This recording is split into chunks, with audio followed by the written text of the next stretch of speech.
And in this industry, you have to be willing to learn new skill sets. Nobody's going to lay the path out for you. It's unconventional as opposed to, most jobs. There's a clear cut path. This is Fast Attack, Slow Release. My name is Nate Brown. Thanks for joining me. Our guest today is an old friend of mine. His name is Haydon Anderson. He's the lighting director for a local venue called The Complex. We're going to sit down with him and find out how he got his job and the hard work it takes to break into this industry. So we're talking to Haydon Anderson today. Thanks for joining me, bud. Absolutely. Thanks for having me, Nate. Yeah, thanks for being here. You and I go way back. You're a good friend of mine. I consider you one of my close friends, that kind of friend where you just kind of pick up where you left off, even though we don't hang out that much. Absolutely. The reason we don't hang out that much is because you work a lot of night shows. You're the lighting director for The Complex. That's correct, yes. Yeah. And then you do some freelance stuff on the side. I do. We were talking, before we hit record, we were talking about, you just did a show with us for Blue October, right? You were running lights for that? Actually, I was just doing some basic stagehand work for that one. Okay, cool. Yeah, we do a lot of work with staging companies. I don't think there's like basic stagehand work because everything's heavy. That's very true. At least it's on wheels, though. Yeah, that helps. Yeah. I remember doing basic, air quotes, stagehand work for. I was supposed to be running monitors for. They're a terrible band. Who are they? Can't remember the name. That's probably for the better. They were jerks, but all the kids seemed to like them for some reason. And I was supposed to be running monitors for him, but the local promoter who eventually got run out of town, like all of his guys up and quit on him that day because he would do things like not pay his guys. And so I got to stagehand as well that night. I wonder, did he like boots? Yes, he did like boots. Footwear. I see. Yes. Right. Richard Footwear. Yeah. Yeah, Richard Footlocker, which is probably where he works now. I hope. Just imagine this scrawny guy in a referee outfit. I think it would be perfect for him. Fitting kids for shoes. Sorry, enjoy a sip of my Ketos beer there. These are delicious, by the way. Thank you. Yes, thank you. I stopped out. So Ketos is like a half a block away from here, a local brewery. And they're the ones that did the Big Gay Ale for Pride. That was like the glitter beer or something, I think. Or maybe it was just pink. I don't remember. I bought some. But I haven't drank them yet. They're at home in the fridge. You don't keep them in the closet, then, is what you're saying? No. My beer, my Big Gay Ales hang out in the fridge with all the rest of the beers. We don't discriminate. I like that. Inclusive. Yeah, beer is beer. What were we talking about? How handsome you are? Oh, yeah, we were talking about how handsome I are. That's it. I think we were talking about Richard Footwear. Yeah, so Richard Footwear. Anyway, the end of that story is Richard Footwear's guys all just up and quit on him because I learned real quick the hard way. You'd think having all your guys quit on you would teach you a lesson or two, but no, still, like, they asked me to help him load in and load out, which I was happy to do. And at the end of the night, they're like, all right, go ask Mr. Footwear for your payment.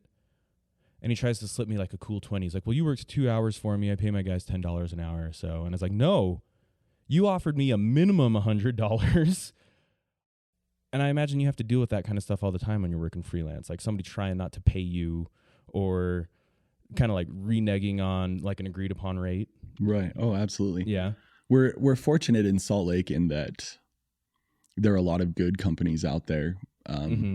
But of course you're going to run into people that want to skimp you or want to run out on things like that. Yeah. It's that promoter that no one ever hears about usually. Like the one like, oh, I've never heard of you before. Right. Doing his one-off gig. Yeah. Yep.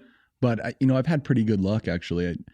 You'll hear stories of people getting stiffed, but for me, it's always been, dip your foot in the water, or there's a community of people usually that can give you an idea as to what to expect working with anyone.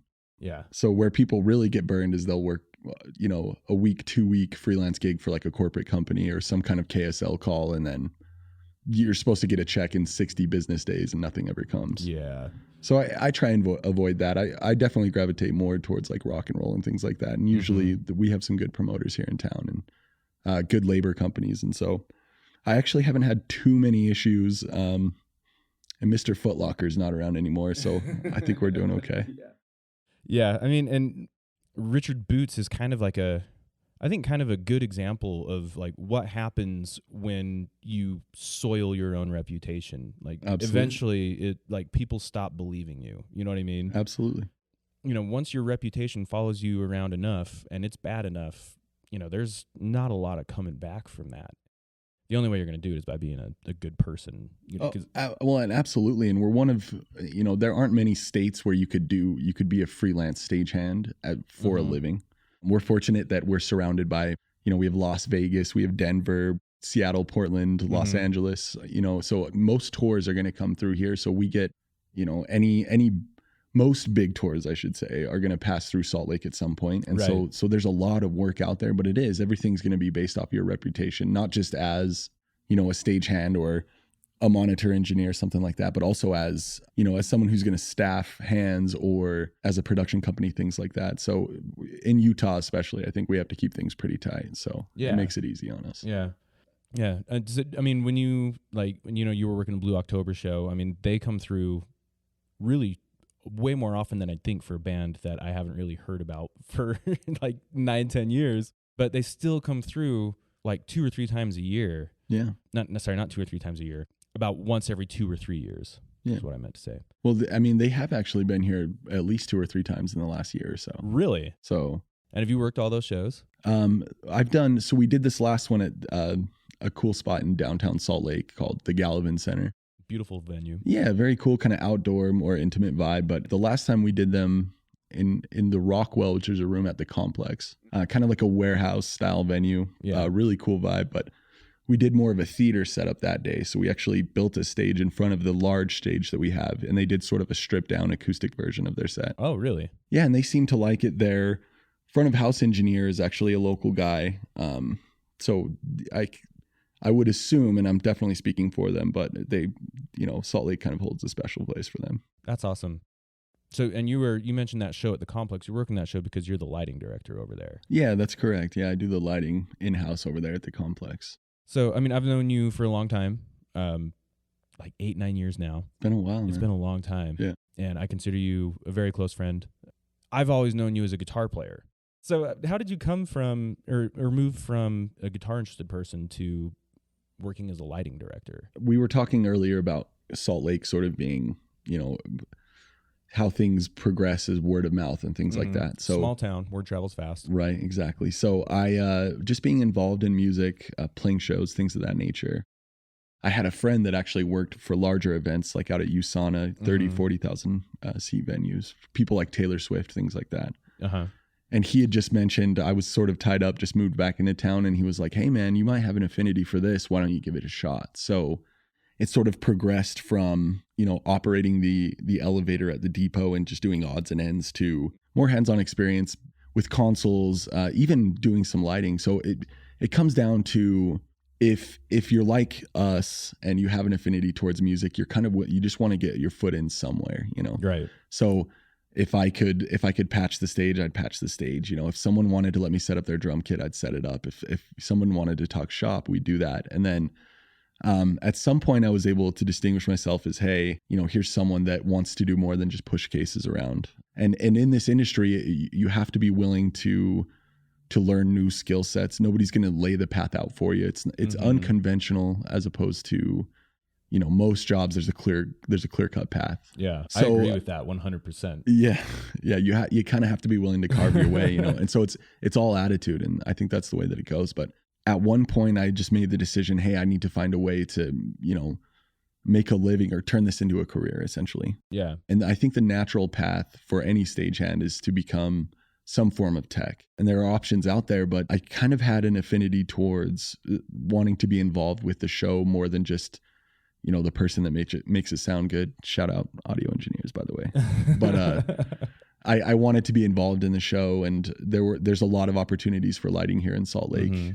And so I just kind of learned. I took the time, after we would do an in and an out, I would hang around and just be with the engineers. Hey, how does this work? Are you willing to show me any of this? Just having that kind of affinity for all things technical. 10 years ago, I would have heard what you said and been like, that's a cliche. But it's like, it's funny because the cliches are true. Like, you work hard, people notice. Right. And they they reward you with that. It's, you know, if you're an intern at a recording studio, it's who's pushing the brooms. Like, that's the person that I want, that I know has a work ethic, that like I don't have to tell them to do anything. Like, they're pushing a broom on their own. Let's get that person in on the session. You know, let's make them head runner. Let's make them an assistant engineer. And, you know, as it progresses, absolutely. yeah, it makes me feel like an old person saying it, but like your hard work matters. It does. And I mean, that doesn't necessarily just apply to the audio industry or lighting, but, you know, I mean, I'm not here to give life advice. I'm going to have another sip of my Ketos beer here. It's so good. There's nothing quite like beer in a blue Solo cup. The red Solo cups are for dummies. They are. The blue actually enhances the flavor. I've heard beer. that. Yeah. This isn't the first time I'm hearing that. Yeah. It's like those Coors Light glasses. It's blue and it makes it cold. Oh, it's a refrigerator. Right. So it started, I guess, with my affinity towards music and things like that. And I sort of was going to find any way I could to make money, to monetize this, right? And then once you get the bite, like anyone that's done any sort of live production will tell you, like, it's more than just the paycheck. There's something there. It's one of the only jobs where you'll come back without being paid just to watch the show, you know? Yeah. Someone you want to be there. You're like, okay, we need to be back at 10. Well, you know, I'll be there at 6:30 because I don't want to miss the show. That's awesome. And if you didn't care about music, if you didn't love it, I don't think that you would last, because most people see it as this sort of glamorous, you're backstage, you know, it's the drugs and the women, things like that. But the reality is it's a lot of hard work. Yeah. In most scenarios, you're not going to meet the artist. I mean, if you're a professional, let's say, yeah. If you're going to last long, you're not going to be running around backstage trying to meet the artist. But so it just evolved to where there was opportunity.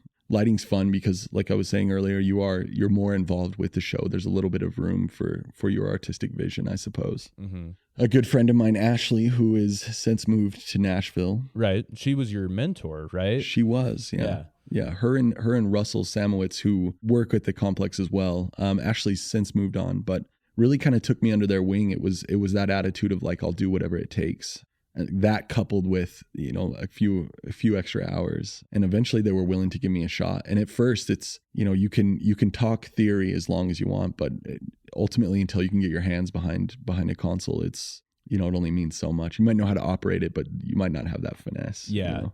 So what was it like the first time? I remember some of the first sessions that I ever ran as an audio engineer. Like, you sit down and you're confident, you've got your notes, and you're like, I got this. I've asked so many questions. And you sit down, and the second something goes even a little bit out of order, it's just like freeze, panic.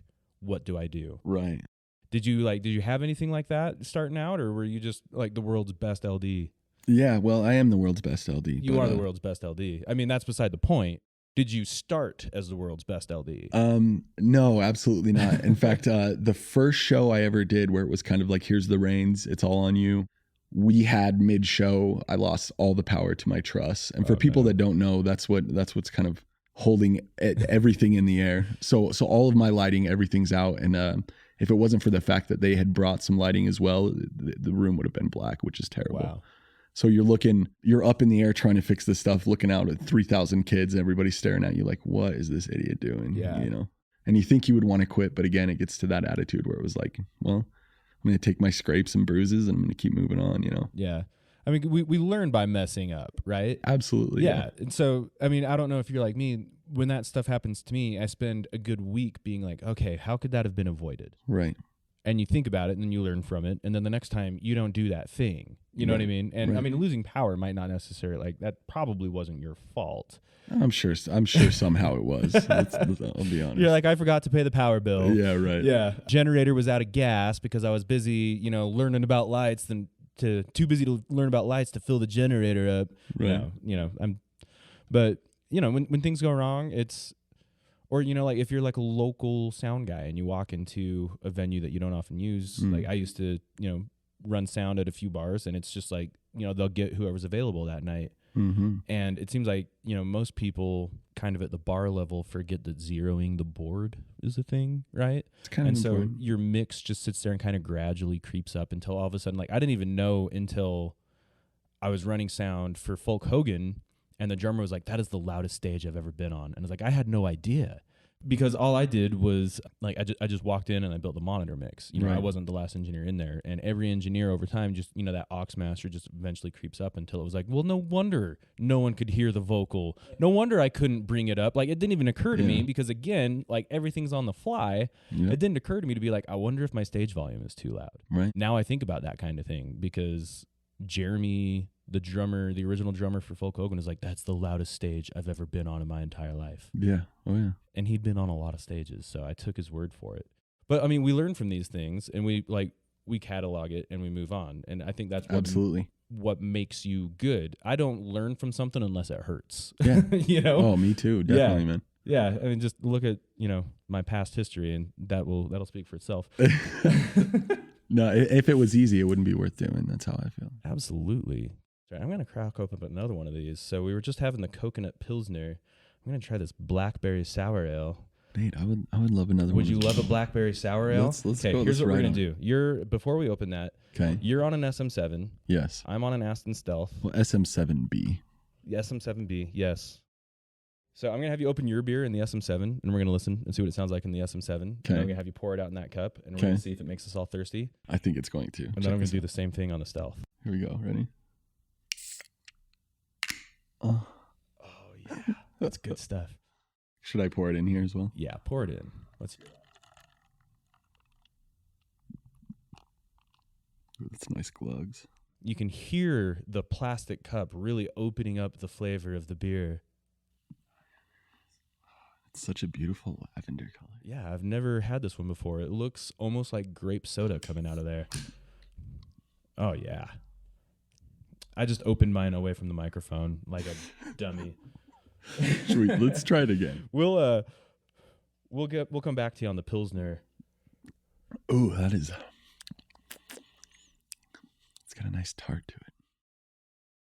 So, but kind of going back to your point. Oh, yeah, that's good. There are things that nobody's going to be able to teach you because it wouldn't make sense to write down, you know, even just making sure your cable paths are somewhere where the artist isn't going to trip over something and unpatch something. How to get your haze correct in the room. Things like, you know, making sure every day when the tour shows up that their power requirements are met in a way so that you're not going to overload any circuits while you're there. How the fan is going to affect the audio in the room, things like that. And so you take that little bit of bravery and then, you know, the knowledge you do have, and you sort of jump in and you just kind of stumble until you get better and better. I was joking earlier, by the way, I'm the second best LD. But is Ashley the first? Ashley's the first, I would say so. Cool. She's pretty amazing. I didn't mean to put you on the spot like that. Ashley, you're the best. But I miss Ashley. Like, she used to come into the shop she's for great. performance all the time. Yeah, she's great. She's brilliant, and she posts the best shots of her just spinning the color wheel. Oh yeah. Like, I mean, her Instagram is on point. Yeah, definitely. Which makes me believe even more in her direction as a lighting director. Just to show how crazy us production people are, she has her electrical engineering degree and still decided to make the pennies that we do. Wow. In order to be a lighting director. So I, you know, definitely applaud that. Yeah. It takes some level of insanity, you know. Yeah, it takes some passion for sure, right? I mean, we're part of that generation where it's like, yeah, I mean, I could make money, but like I watched my dad do that and not be happy, or, you know, I watched my parents do that and like the money didn't really seem to make them happy. Right. You know, and I think you and I are really similar in that way. Being an audio engineer is not necessarily a fruitful position unless you're like, you know, Tony Maserati or Jack Joseph Puig or somebody, you know, who's really in demand. Most of us do it because we love it and because we enjoy being part of the creative process. Absolutely. Yeah. And we found a way to add value to that. You know, you and I have jammed together, and you are a far superior musician in every breath of the word. And I learned you're being nice, Nate. Come on. You are one of the best guitar players I've ever played with. I could not keep up with you at all. Thank you, man. I'm sloppy now. It's been mostly lights. So. But I mean, even though I knew I probably wouldn't make it as a musician, you know, like, and I still write music, and I think I do pretty well at it. But there was a certain point, I was going to college, and I was like, what do I actually want to do? And I was like, I want to be around music. I'm just barely mature enough to realize that the chances of me making money off of my music are slim to none. How can I how can I still be involved with this? And it took like blowing out my knee and having knee surgery and watching a documentary about the making of the worst Metallica album of all time to realize, and seeing Bob Rock work behind like this SSL G series console, seeing Bob work on that and actively improve the music by just being there and having insight. I was like, I want to do that. Right. Which is what led me to opening the studio that we're sitting in and recording this podcast in at Rocket Skates. Shout out Rocket Skates. Shout out Rocket Skates, rocketskatesrecording.com. Give him your money. He's actually really good. Give me your music. Thank you. That's very nice of you. Anyway, we're not talking about my studio. We're talking about you being a lighting director.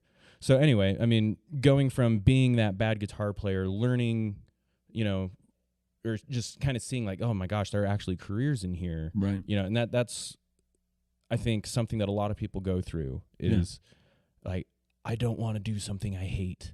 And I mean, you don't have to make a lot of money at it. Like, I don't make a lot of money at this, but I feel fulfilled when I do it. And that to me is way more worth it than any 401k or my daughter's college. Are you kidding me? Right, of course. Yeah, Daddy needs his studio. Enjoy your student loans, kiddo. You're right. I don't know, absolutely. No, it is. I mean, I can't drive that point hard enough. If you're gonna make it, if it's something that you care about, it has become from that passion. And I don't think I've met anyone in this industry that doesn't love music. I mean, people really don't do this unless, you know, they were that 9-year-old kid in their mom's basement rocking out to 9 Inch Nails or whatever, you know, being like, how did they do that? Yeah. Where does this come from? And that translates. And for people that are interested in getting involved, there are a lot of opportunities out there, but you're going to have to be willing to put in those 16, 17-hour days. I mean, I know you're going to have to be willing to get that loan to try and get that studio going. You're going to have to be willing to, whatever it takes, go to school or spend every waking minute that you've got, you know, recording in the basement or whatever, and just being around musicians and music and things like that. And eventually you'll find an avenue, you know? Yeah. I want to kind of go back to, you mentioned, you know, making sure you get your power right. That's the thing that people don't often think about. You know, we'll have people kind of like come into performance audio to be like, I want 16 subwoofers per side. And it's just like, well, how much, like, how? Yeah. What breaker is in the building that allows for like 32 subwoofers?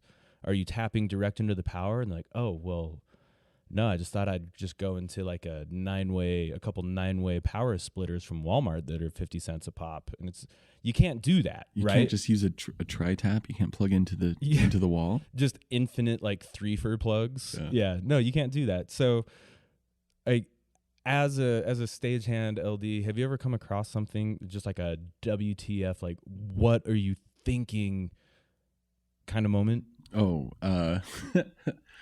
yeah, this is, I'm sure you guys have heard of ICP before. Yes.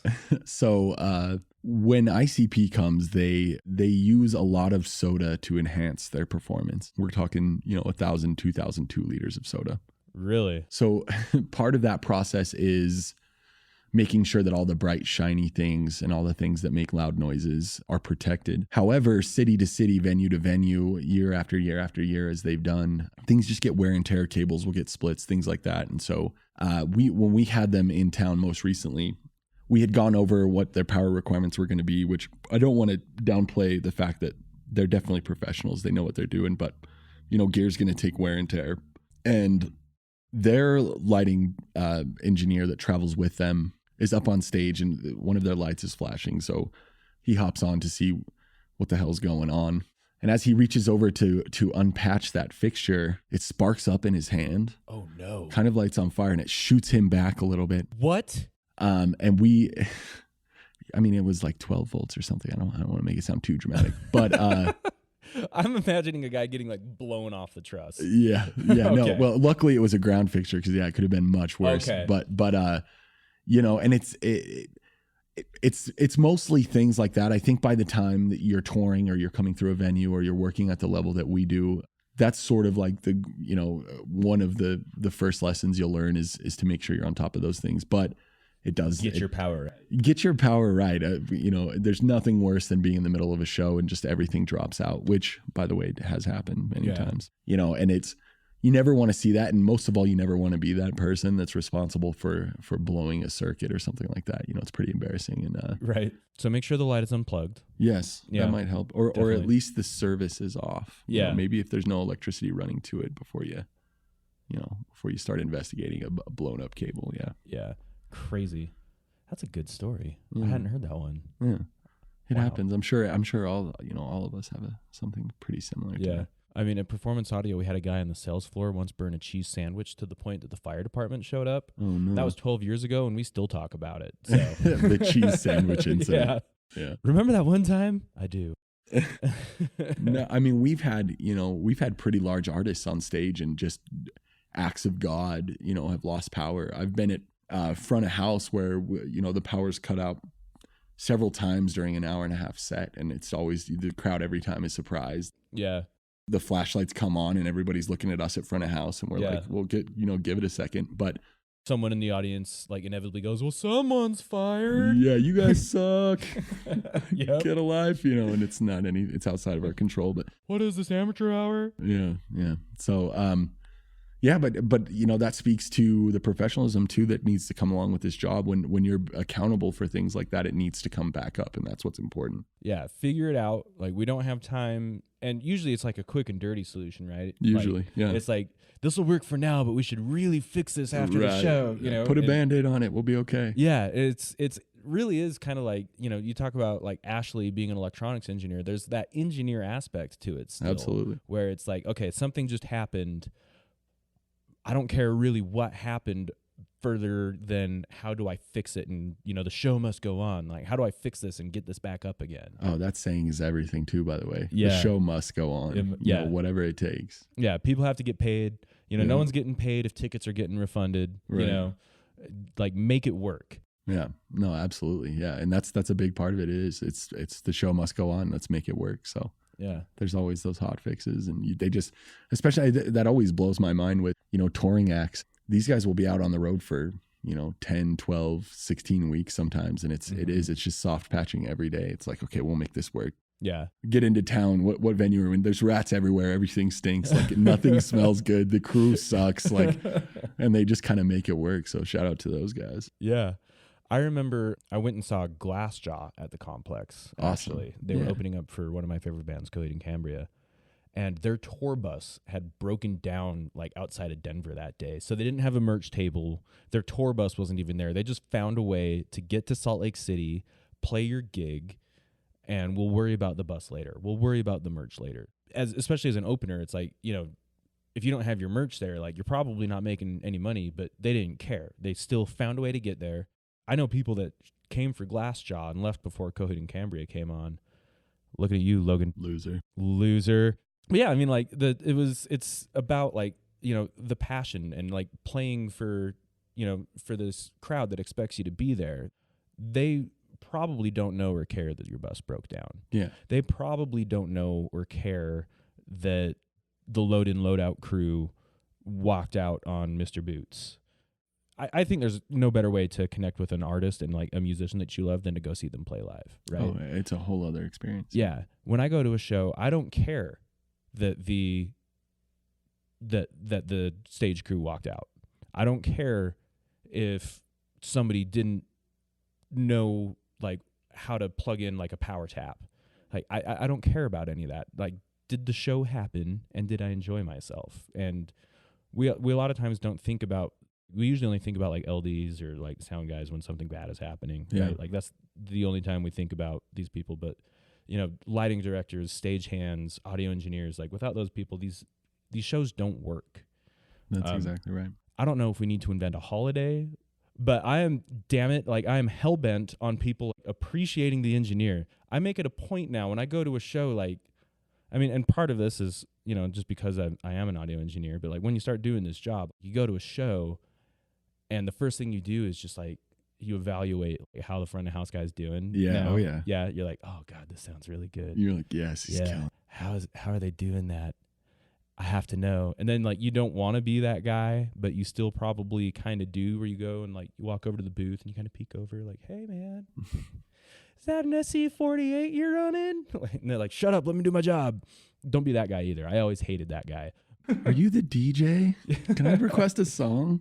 Can you make the lights red? Yeah. Where's the bathroom? Yeah. I'm working. Yeah. Leave me alone. Please, come on. Yeah.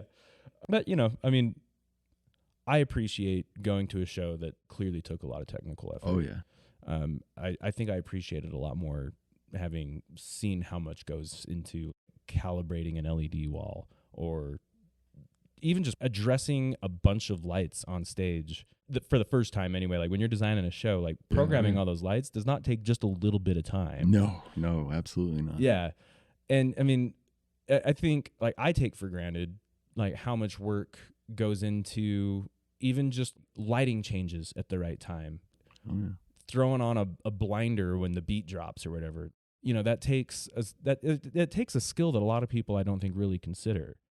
And you're right. You hit it on the head when you said nobody really notices until something's very obviously wrong. And they're like, wait, what was that? Like something's off, Yeah, the beat already dropped. What happened? Why is it still strobing? You've done a lot of shows now, right? A couple hundred at least. Oh, yeah. What inspires you to keep getting better?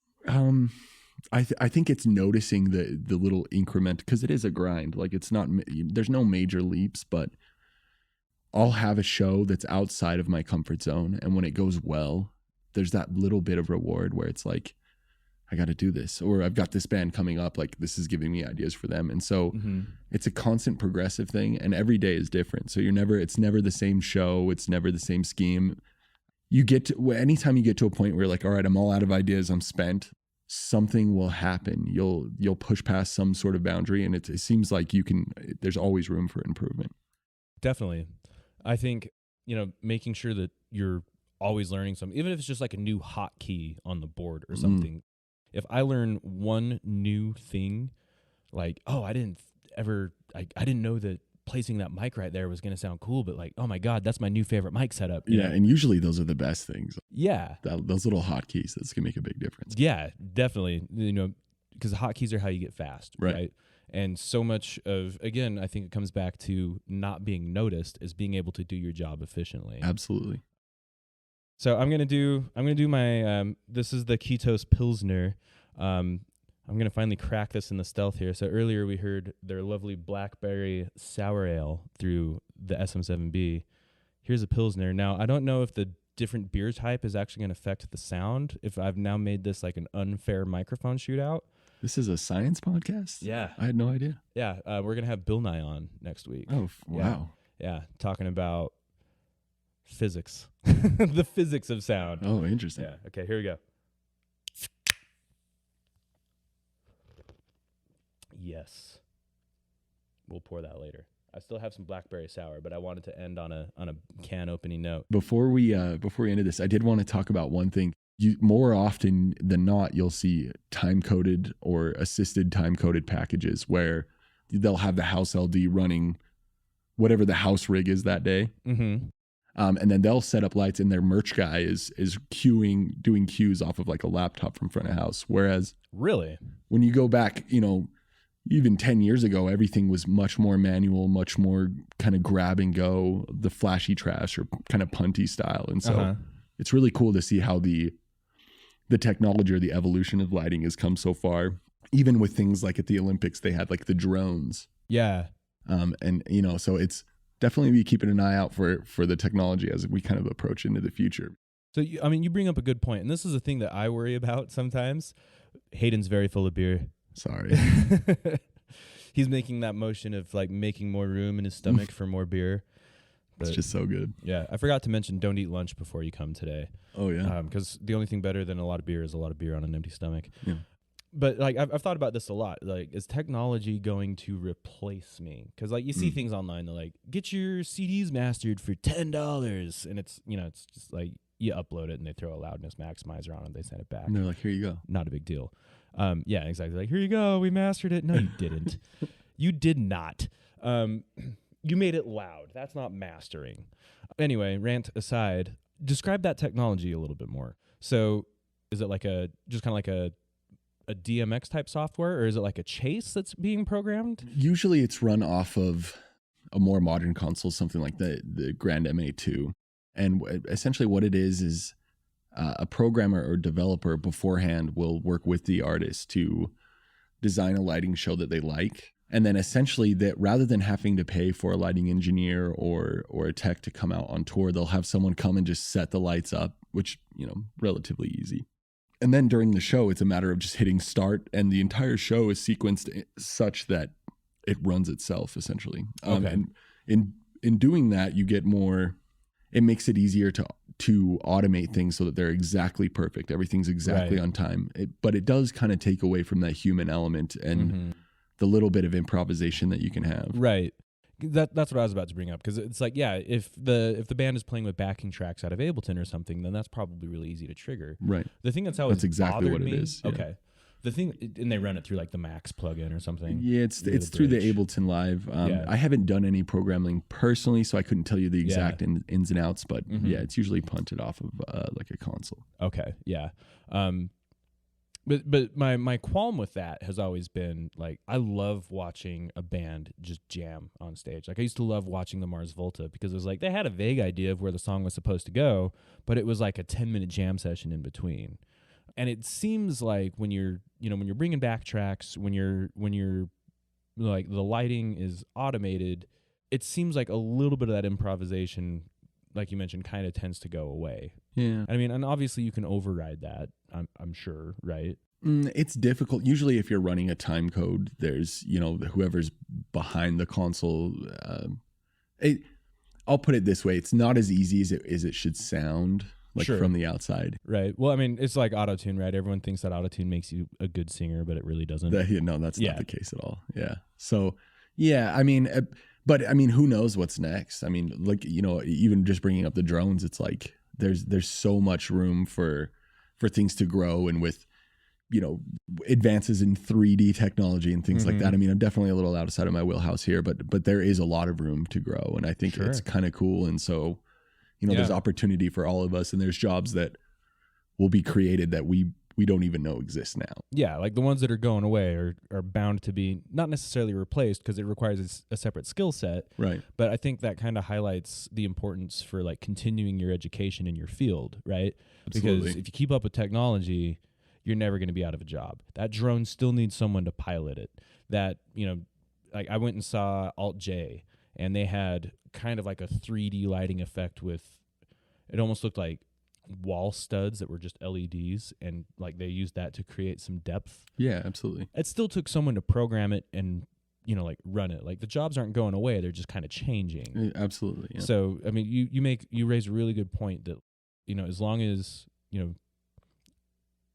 the technology is moving forward, they're going to need someone to man it. Right. Or woman it. To operate it. You're so woke, Nate. I'm so woke. Yeah. Maybe it's because I have a wife and daughter. I care about that stuff now. Yeah, it changes it, right? Yeah, a little bit. Yeah. But yeah, I mean, that's really cool. And I really appreciate your insight today. I always enjoy talking to you. Oh, the pleasure's all mine, Nate. Seriously, man. It's always good to see you and come down to the beautiful Rocket Skates studio here. Thank you for joining me today. I really love talking to you. You've had some great insight, and I really hope we get to talk to you again. Thank you, Matt. All right. Thanks, Haydon. If you'd like to check out some of Haydon's work, you can visit thecomplexslc.com and check out their upcoming events. He does awesome work over there. You're in for a good show no matter who you go see. Fast Attack Slow Release is brought to you by Performance Audio. Check us out at performanceaudio.com. To subscribe to the podcast, you can visit us at podcast.performanceaudio.com. If you want to send me an email about anything you heard on today's show, you can email me directly, nate@performanceaudio.com. Visit Performance Audio on every form of social media, Facebook, Twitter, Instagram. I'm Nate Brown. Thanks for joining me. We'll talk to you next time.